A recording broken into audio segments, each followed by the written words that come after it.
Senhor, te adoramos, glorificamos o teu nome, te bendizemos por mais este dia. Te agradeço, Senhor, pelos teus filhos que estão aqui para aprender da tua palavra, com o teu Espírito. Nós pedimos no nome de Jesus que o Senhor fale poderosamente conosco e que cada palavra aqui seja unicamente para o louvor e glória do teu nome, em nome de Jesus. Amém. Amém. Sente-se, por favor. Beleza, hoje o quadro está completo, está faltando o Rafael. Cadê o Rafael? Sua irmã.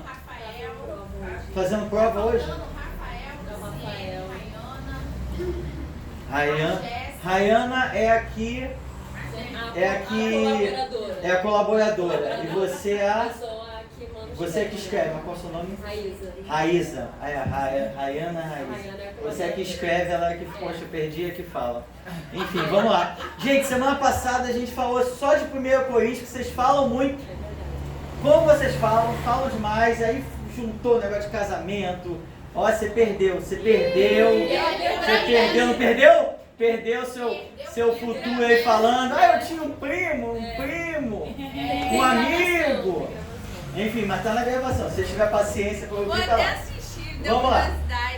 Pode assistir. Um primo, ele se empolgou, fez um monte de perguntas. Vai gostar, um monte de perguntas. Pô, tô preparado para casar. Mas voltando aqui. Falando de 2 Coríntios, a gente precisa entender o seguinte. A Rayana aqui. Rayana tá aqui. Fica aqui. Ela qual a profissão dela? Nutricionista. Você é a dentista. Beleza. Deixa eu te falar uma coisa. Raíza. Calma, em nome de Jesus, calma. Raíza. É porque eu tô destreinado de decorar nome.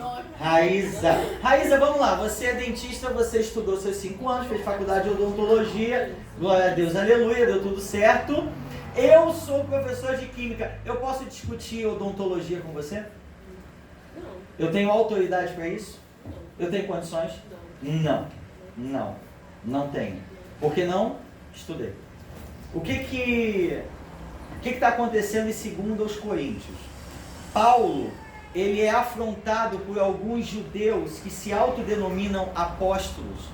E esses judeus, instruídos na filosofia e na cultura grega, eles desafiam a autoridade de Paulo. 1, pelo fato de Paulo não ser um dos 12. E 2, pelo fato de Paulo ele não ter sido formado nessas escolas de retórica e de oratória grega. Então eles diziam que o conhecimento de Paulo não era adequado para ele ser um apóstolo. E aí Paulo, na sua 2ª carta aos Coríntios, ele vai defender o seu apostolado, especialmente do capítulo 10 até o capítulo de número 12. O capítulo 13 são saudações que ele faz. Mas só para a gente poder fazer um resumo e ganhar tempo, porque amanhã sábado ninguém faz nada mesmo, então a gente vai até as 10h30 hoje para compensar. Amém? Glória a Deus, aleluia. Amém pelo vamos até 10h30 ou amém ninguém faz nada amanhã? Saber? Eu acho que é pelo sábado. É pelo sábado? Então tá bom. Mas aí o que acontece? E aí essas pessoas se comparam com Paulo. E se comparam com Paulo falando do seu conhecimento, da sua retórica, daquilo que eles são e daquilo que eles fazem. E é interessante que Paulo ele vai, obrigado pelas circunstâncias, se comparar com esses tais superapóstolos, ou falsos apóstolos. Eu queria que você abrisse, por favor, em 2 Coríntios, capítulo de número 11, só para a gente poder entender, e a carta ela é toda permeada nisso, e a fala desses homens é muito parecida com aquilo que a gente vive hoje. A fala era a seguinte: se Paulo é tão de Deus assim, por que ele sofre tanto? Por que tantas coisas acontecem com ele? Se ele fosse de Deus, ele não deveria sofrer tanto. E aí você vê do capítulo 1 ao capítulo 7, Paulo defendendo o seu apostolado, dizendo que é a glória de Deus que nos faz ser mais do que nós somos. Por exemplo, se você vier em 2 Coríntios capítulo 4, versículos de número 7, um texto muito conhecido, você pode ler, por favor? Quem pode ler? 2 Coríntios 4, 7. Temos, porém, esse tesouro em vasos de barro, para que a excelência do poder seja de Deus e não de nós. Ele está falando exatamente desse ministério do Espírito que ele discute no capítulo 3 e início do capítulo 4, esse ministério do Espírito mais glorioso do que a lei, que esse ministério habita em nós através do poder do Espírito Santo, mas ele diz que esse tesouro é depositado em quê? Em vaso de barro, para que a excelência do poder não seja nossa, para que a glória não seja nossa, mas de Deus. E aí ele vai dizer, no mesmo capítulo 4, versículos de número 16, olha que coisa importante: por isso não desanimamos, pelo contrário, mesmo que o nosso homem exterior se corrompa, contudo o nosso homem interior se renova de dia em dia. Tudo bem, homem exterior, aqui o nosso corpo, que se degrada, que se decompõe, mas o nosso homem interior, o nosso espírito, ele se renova. E ele diz, porque a nossa leve, eu fico impressionado com isso, porque a nossa leve e momentânea tribulação produz, o que está escrito? Produz o quê? Para nós, não é isso? Não está escrito para nós? Produz para nós a nossa leve e momentânea tribulação. Veja, a tribulação ela é leve e ela é momentânea, passageira. Produz para nós um eterno, o que está escrito? Um eterno peso de glória.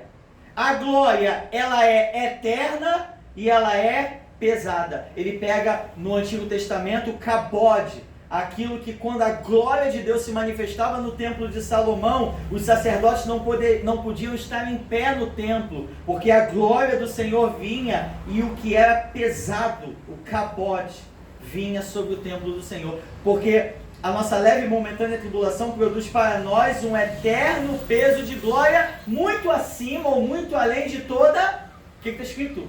De toda, o que está escrito? Muito, isso, acima de toda comparação, aqui na minha versão.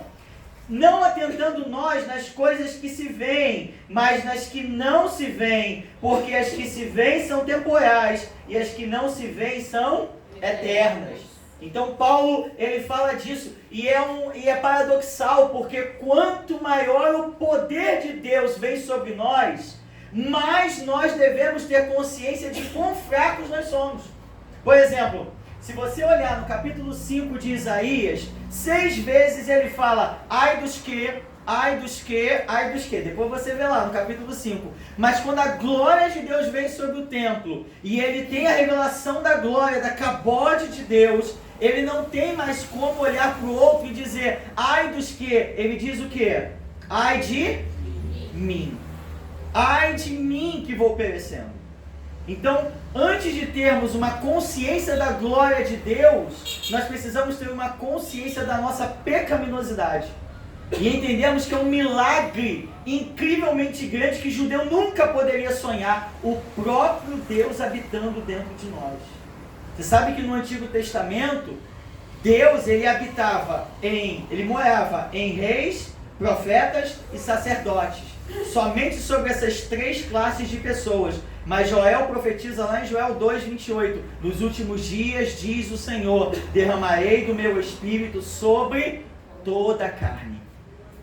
O que ele está falando é uma loucura para o judeu, porque a cabode, a manifestação da glória de Deus, se dava uma vez por ano, no Santo dos Santos, quando o sumo sacerdote iria apresentar o sacrifício no dia da expiação. E o lugar era tão terrível que as roupas, está lá em Êxodo 29, as roupas do sumo sacerdote tinham campainhas na orla. Para quê? Para que ele, amarrado pelos pés, ele entrasse no Santo dos Santos para oferecer sacrifício com incenso na mão. Se ele estivesse em pecado, a glória do Senhor o fulminava e ele era puxado pelos pés. Os sacerdotes ouviam que a campainha não estava mais se mexendo e eles puxavam, porque a glória do Senhor tinha matado. Então a gente precisa também entender esse princípio. Quanto maior glória, maior responsabilidade. quanto maior glória, maior julgamento. Muitas vezes a ausência da glória de Deus na nossa vida não é ato de juízo, é ato de misericórdia. Porque pecado e glória não existem ao mesmo tempo. Está entendendo isso?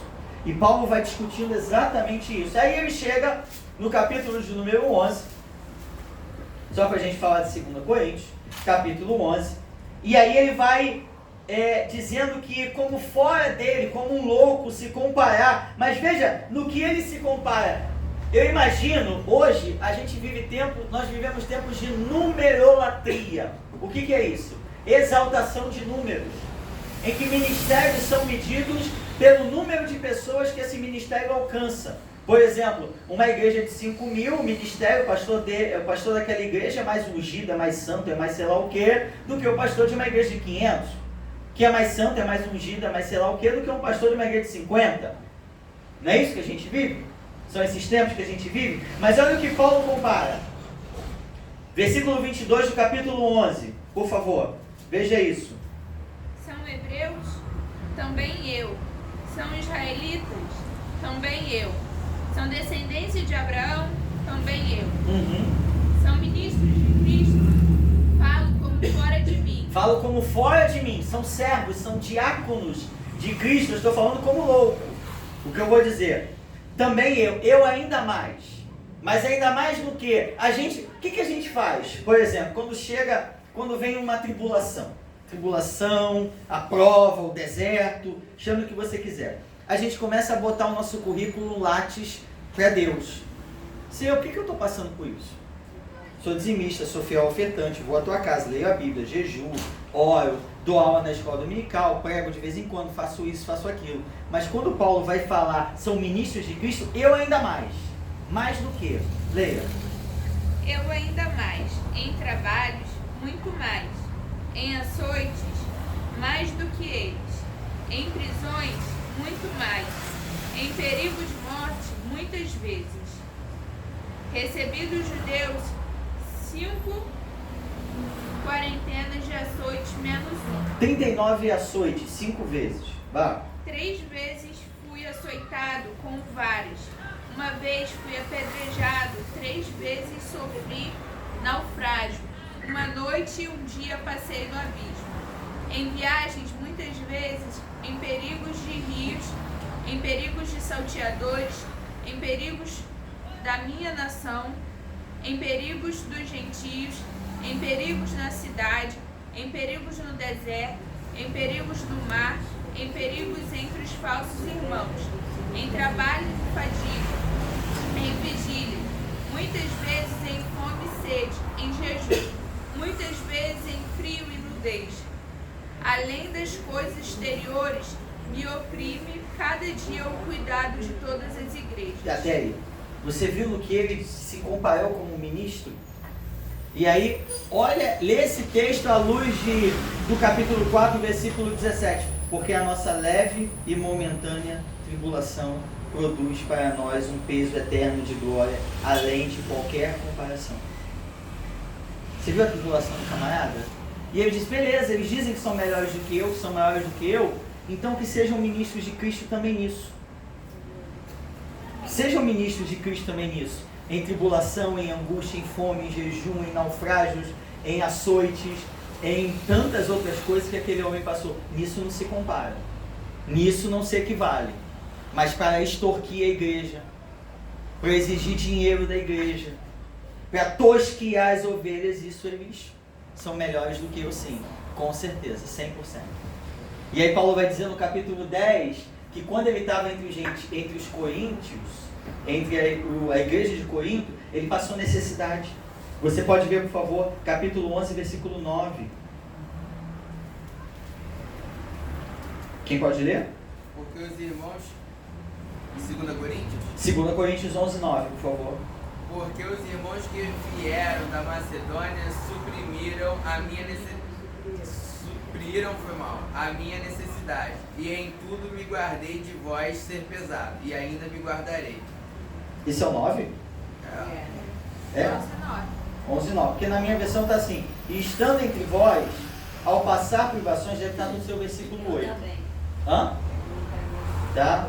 Ao passar privações, não me fiz pesado a ninguém, pois os irmãos, quando vieram da Macedônia, supriram o que faltava, e em tudo me guardei e me guardarei de ser pesado. É o 8, está no 8 na versão de vocês. Outras igrejas despojei eu para vos servir, recebendo delas salário.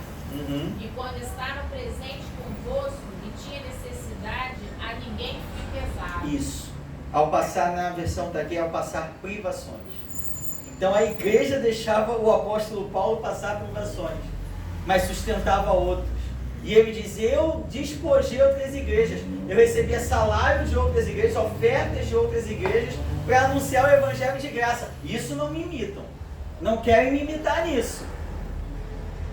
Então a gente precisa também valorizar, quem não é mercenário quando prega o evangelho. Entende isso? A gente precisa valorizar isso, tá? E aí, vamos seguir? Podemos seguir? Falando de 2 Coríntios, é basicamente esse o tema. Agora, só falando aqui, eu estava vindo de carro e aí estava ouvindo a rádio, e aí lembrei do meu sogro. Meu sogro é batista do pé roxo. Batistão mesmo. Batista. E meu sogro gosta daquelas músicas antigas. Aquelas antigas, Aridé. Fala o nome aí, por favor, os nomes. Aquelas antigas. Aquelas antigas. Quê? Que é Álvaro Tito? Álvaro Tito é novinho. É, mas, pensando em quê? Não, que? Zé de Paula. Zé de Paula, aquele outro lá, que ele canta lá, é o Sem Ovelhas. Vitorino Silva, ó, falou o pessoal da antiga. Enfim. Vitorino. Mas não canta isso não, ele é batista. Aí voltando. E aí eu tava reparando, né, meu sogro é evangelista nato, né? Ele prega em ônibus, prega em praça, ele prega no ônibus e depois prega pra mim, a mesma coisa. Ele vai pregando. Só que ele cantando as músicas, tem a vida. Hã? É assim mesmo? Ele é assim mesmo. Dá pra passar um dia com ele? Acho que vou passar um dia com ele. Passa, vai lá em Bangu passar um dia com ele. Vai te receber bem. Voltando. Aí ele tocando, ele tem a vitrola com um monte de disco lá dele, enfim. E aí as músicas lá, a maioria falam sobre a volta de Jesus. Já reparou isso? As músicas de antigamente? Eu não vou cantar aqui para você não sair correndo. A maioria fala, e hoje a gente estava ouvindo na 93 um programa que falava de músicas antigas, né? Um programa de flashback gospel. Não é o nome do programa, mas é isso.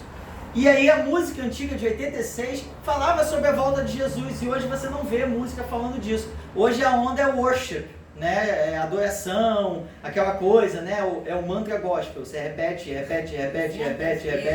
Esse verso se repete 76 vezes. Enfim, pula. Mas aí beleza. Por que eu estou dizendo isso? Porque a igreja antigamente ansiava pela volta de Jesus. Agora a igreja está casada com o mundão. E aí casada com o mundo, para que eu vou subir, descer, fazer alguma coisa? Para que eu vou sair daqui? Eu vou ficar aqui mesmo, tá tudo bom, tá tudo muito bem, porque eu lanço a casa na praia, é carro zero, é conta bancária gorda, é viajar, é aquela coisa toda. Vê se eu vou enfrentar a estrada estreita aqui. Não, chegar lá, isso não, a gente dá uma largada. Tem pregador falando que Jesus tinha acabado. E daí, deixa eu ficar quieto, não vou nem dizer qual é a denominação desse pregador, hein? Dizer que Jesus tinha casa na praia, hein? Jesus tinha casa na praia. E aí Jesus fazia os móveis em um dia, por isso que ele ficou rico. Ele fazia assim, ó. O móvel é feito em um ano. Eu vi essa besteira. Enfim, o pessoal se vende para a teologia da prosperidade. Mas pula essa parte. Por que eu estou dizendo isso? Porque a carta de Paulo, ou as cartas de Paulo aos Tessalonicenses, tem tudo a ver com a estada de Paulo em Tessalônica. Eu queria que você viesse comigo, por favor, em Atos dos Apóstolos, capítulo 17. Atos 17. A partir do verso de número 1.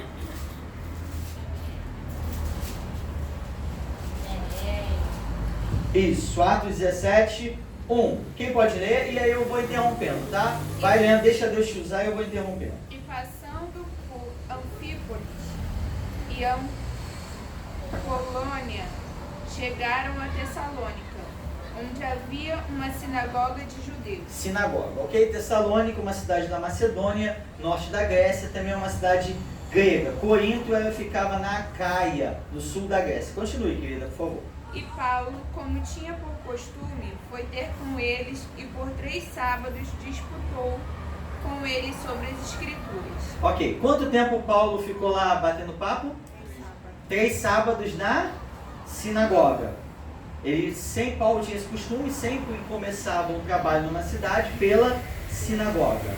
E aí ele ficou lá na sinagoga 3 sábados. Guarde isso, por favor, continue. Expondo e demonstrando que convinha que o Cristo padecesse e ressuscitasse dos mortos. E este Jesus que vos anuncio, dizia ele, é o Cristo. E alguns deles creram e ajuntaram-se com Paulo e Silas, e também uma grande multidão de gregos religiosos, e não poucas mulheres distintas. Mas os judeus desobedientes, movidos de inveja, tomaram consigo alguns homens perversos dentre os vadios, e ajuntando o povo, alvoroçaram a cidade, e assaltando a casa de Jasson, procuravam tirá-los para junto do povo. Porém, não os achando, trouxeram Jasson e alguns irmãos à presença dos magistrados da cidade, clamando: este que tem alvoroçado o mundo, chegaram também aqui. Pula para o versículo 10, por favor. Pula para o 10. E logo os irmãos enviaram de noite Paulo e Silas a Bereia. Paulo e Silas para Bereia. Bereia é uma cidade que ficava a 80 quilômetros a oeste de Tessalônica. Então você vê, quanto tempo Paulinho ficou em Tessalônica? 3 sábados. 3 sábados, 3 semanas. E aí a perseguição veio por parte dos judeus e os irmãos enviaram Paulo e Silas para Bereia. Continue, por favor. E eles chegando lá, foram à sinagoga dos judeus. Lembra? Ele foi na sinagoga de novo. Ele sempre começava pelos judeus. Continue. Ora, estes foram mais nobres do que os que estavam em Tessalônica, porque de bom grado receberam a palavra, examinando cada dia nas escrituras se estas coisas eram assim. De sorte que creram muitos deles, e também mulheres gregas da classe nobre, e não poucos varões. Mas, logo que os judeus de Tessalônica souberam que a palavra de Deus também era anunciada por Paulo em Bereia, foram lá excitaram as multidões. No mesmo instante, os irmãos mandaram a Paulo que fosse até o mar, mas Silas e Timóteo ficaram ali. Você entendeu? Os judeus de Tessalônica, quando souberam que Paulo estava em Bereia pregando, saíram de Tessalônica e foram para Bereia para perseguir Paulinho de novo. E aí, Paulo com Silas sai de Bereia e vai para Atenas. Depois de Atenas ele vai para Corinto. Ainda ele vai descendo pela Grécia. Quando ele chega em Corinto, e ele passa 1 ano e meio lá, ele manda Timóteo de volta para Tessalônica para saber como estavam os crentes em Tessalônica. Afinal de contas, quanto tempo Paulo ficou lá? 3 semanas. 3 sábados. 3 semanas, 3 sábados. E aquele pessoal estava sofrendo o quê? Perseguição. E aí quando a gente fala em perseguição, não é o que a gente acha que sofre aqui no Brasil. Porque aqui no Brasil, bota na tua cabeça isso, aqui no Brasil, até o pessoal de Minas sabe, ninguém é perseguido. Porque quando dizem assim, o meu patrão falou isso, tu não é crente, que não sei o que, não, isso não é perseguição. É o ímpio lembrando a gente do que a gente deveria ser. Que perseguição é o que esse povo passa. É a galera lá do Oriente, é morte, é extradição. Na África, no chifre da África, Eritreia, é o 3º país mais perseguido de acordo com a classificação de portas abertas. é morte, é roubar os bens, é estupro, é roubo, é extradição. Isso é perseguição. E é isso que esse povo de 3 semanas estava passando. Agora, imagina um crente que se converteu, deixa ele orar, pelo menos. Deixa esse menino orar. Imagina o povo que se converteu aqui. Vamos lá. Imagina que eu me converta aqui no domingo que vem, daqui a 2 dias. E passem-se 3 semanas. Você vai me chamar de quê? Em 3 semanas. De quê? Novo convertido. Não sou um novo convertido? Sou um bebê. Sou um monte de coisa. Mas sou novo. Sou novo.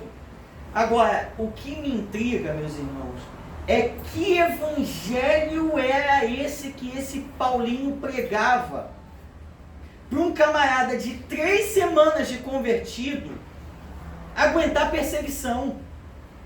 Porque a gente tem 30 anos de igreja e a gente não aguenta nada. A gente não aguenta. Se o irmão não der a paz do Senhor para a gente, eu já embenço e vou-me embora. Não é isso? Não estou pregando não, mas vamos lá. Não é isso? Se não me der o microfone, não tem oportunidade. Ninguém me valoriza aqui, vou-me embora. É para ter chegado depois. O couro está pegando. Está pegando aqui. Você entende isso? Mas que tipo de evangelho que esse camarada prega? Vem comigo agora em 1 Tessalonicenses, capítulo 3, por obséquio. E a gente vai ver que tipo de evangelho esse camarada pregava. Porque a igreja dele era muito vazia. A igreja de Paulinho é muito vazia. Capítulo 3 de 1 Tessalonicenses. Capítulo 3, eu vou ler a partir do versículo 1 para a gente fazer contexto, tá? Deixa que eu leio. Posso? Posso? Você está comigo? Amém. Amém. Pelo que não podendo suportar mais o cuidado por vós, pareceu-nos bem ficar sozinhos em Atenas.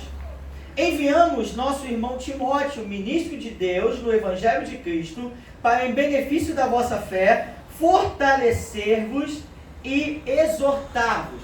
Está exortar-vos na sua igreja, ou na sua Bíblia? Exortar, preste atenção. Exortar, cadê minha caneta? Está aqui, minha não, da igreja. Exortar não tem nada a ver com dar bronca. Exortar no grego, sai, pronto, sai, é para caléu, é chamar para perto, chamar para o lado. Isso é exortar. Dar bronca é admoestar. Quando a Bíblia fala em admoestar, você fala, coisa está descendo. Mas quando fala em exortar, é paracaléu, é chamar para o lado, chamar para perto, consolar. Tudo bem? Então vamos lá. Capítulo 3, versículo 3. Venha comigo, aqui ó. A fim de que ninguém se inquiete com essas tribulações, porque vós mesmos sabeis que estamos designados para isso. Para quê? Para quê? Designados para quê? Para tribulação. Esse é o evangelho que esse camarada pregava. Agora olha no versículo 4. Pois quando ainda estávamos convosco, predissemos. Como é que está na sua versão aí? Predizíamos. Agora imagina Paulo na igreja de Tessalônica dando uma palavra profética.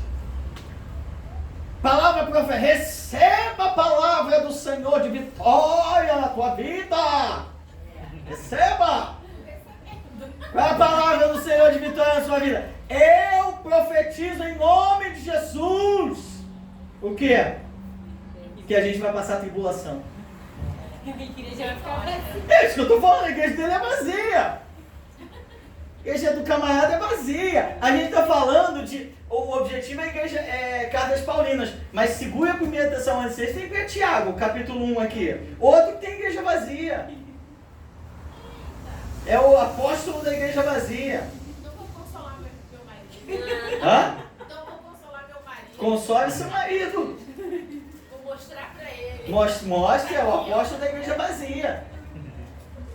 A palavra, o próprio Paulinho vai dizer, a gente vai ver isso hoje em 2 Timóteo 4,3, que nos últimos dias não suportarão ouvir a sã doutrina, antes terão comichões nos ouvidos e amontoarão para si mestres que falarão aquilo que o povo quer ouvir e não aquilo que o povo precisa ouvir. Então qual é o compromisso de quem tem a palavra do Senhor? Ezequiel 2,5. Eles quer ouçam, quer deixem de ouvir, porque são casa rebelde, vão saber que houve no meio deles um profeta. Tiago 1,2. Tiago 1,2, o que está escrito aí? Meus irmãos, tende grande gozo quando caímos em várias tentações. Tem alguma versão aí que está provação? Provação. Porque o grego ele pode ser colocado tanto com tentação quanto com provação. Mas o Tiago está dizendo assim, ó, meus irmãos, tende por toda alegria o passardes por várias provações. A igreja desse cara é vazia. Meu irmão, se alegra aí com a aprovação. Que o que a gente quer quando vem a aprovação? A gente quer fugir, sai fora, vou campanha. Aqui, eu quero que esse troço saia fora. Ainda perguntando onde está Deus nessa hora que não está vendo isso aí, ó. Exato, mas sabe por quê? Porque muitas vezes a gente é resultado do evangelho que nos é pregado. E Deus não tem compromisso com palavra de homem, Deus tem compromisso com a sua palavra. Que eu posso chegar aqui e contar um monte de lorota, um monte de historinha, e todo mundo dá glória a Deus, pular, sapatear, rodar, ver anjo, ver um monte de coisa, mas se não é Bíblia, Deus não tem compromisso com a minha palavra. Deus tem compromisso com a palavra dele, não importa o quão legal seja. E na verdade a gente tem que decidir isso, se a gente quer ser uma igreja legal ou uma igreja bíblica, porque as duas coisas não dá para ser não. Igual quando a gente louva que Deus é fiel a mim, Ele é fiel à palavra dele. Sim. Se você está dentro da palavra, tá ótimo. Se não tiver, Isso. Ele não é fiel ao homem, Ele é fiel à palavra Sim. dele. Ele falou. Sim. Mas vamos voltar lá para 1 Tessalonicenses 3. Filipenses, Colossenses. Aqui. E aí, só para terminar o versículo 4. Versículo 4. Pois quando ainda estávamos convosco, predissemos que íamos ser afligidos, o que de fato aconteceu, e é do vosso conhecimento. Agora, se a igreja é perseguida, por exemplo, aqui, imagina que a gente passa por uma perseguição, a gente está aqui. Isso que a gente está fazendo hoje, tem muito lugar, você sabe tão bem quanto eu, que é impossível. Microfone, se a gente quiser ir para a praça pública aqui, levar a caixa e fazer um culto, pegar o violão, a gente vai. O máximo que a gente tem que fazer é dar ciência à autoridade, à prefeitura, e não pedir autorização. A Constituição diz isso. Eu preciso da ciência, não pedir autorização. Mas tem muito lugar que isso não acontece. Agora, imagina que a gente vive um tempo de perseguição, em que pode entrar alguém aqui armado e matar-nos. O que a gente quer? A gente está assim com o mundo nessa situação? Não. A gente só fala o quê? Maranata, ora vem, Senhor Jesus, não tem mais nada aqui para mim, eu estou indo embora. E era isso que a igreja ansiava, a igreja de Tessalônica ansiava, porque tanto para o bem quanto para o mal, a gente vai ver isso daqui a pouco, eles acreditavam que Jesus voltaria na geração deles. E aí Paulo expressa isso claramente, abre lá em capítulo 4, 1 Tessalonicenses, capítulo 4, versículo de número 14, não, 15 logo, vai lá.